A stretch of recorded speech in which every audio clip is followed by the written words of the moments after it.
Good evening. Dr. Martin Luther King, the apostle of nonviolence in the civil rights movement, has been shot to death in Memphis, Tennessee. Police have issued an all-points bulletin for a well-dressed young white man seen running from the scene. Dr. King had this to say last night about the situation in Memphis. Well, I don't know what will happen now. We've got some difficult days ahead. But it really doesn't matter with me now, because I've been to the mountaintop. I don't mind. Like anybody, I would like to live a long life. Longevity has its place. But I'm not concerned about that now. I just want to do God's will.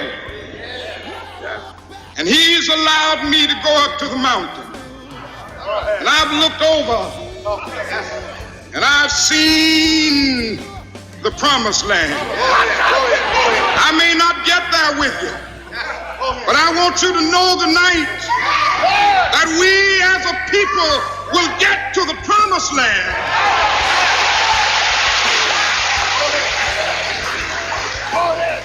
So I'm happy tonight. I'm not worried about anything. I'm not fearing any man.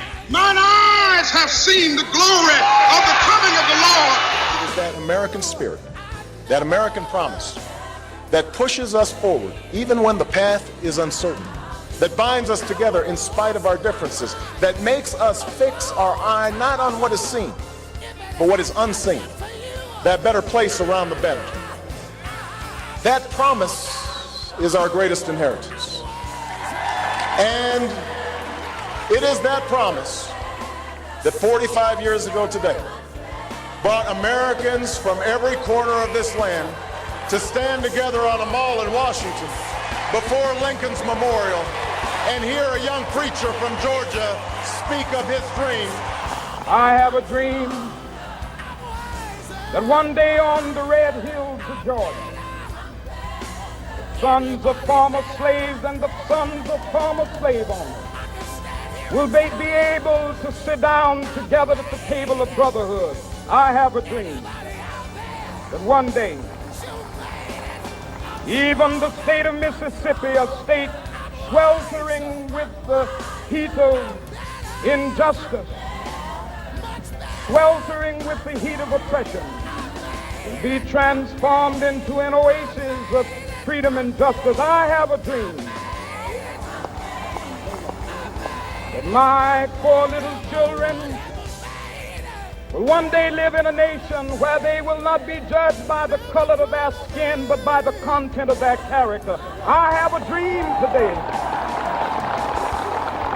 If there is anyone out there who still doubts that America is a place where all things are possible, who still wonders if the dream of our founders is alive in our time, who still questions the power of our democracy, tonight is your answer. It's been a long time coming, but tonight, because of what we did on this day, in this election, at this defining moment, change has come to America.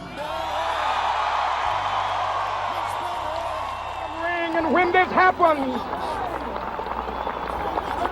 and when we allow freedom ring, when we let it ring from every village and every hamlet, from every state and every city, we will be able to speed up that day when all of God's children, black men and white men, Jews and Gentiles, Protestants and Catholics, will be able to join hands and sing in the words of the old Negro spiritual, free at last, free at last. Thank God Almighty, we are free at last. Tell them never could have made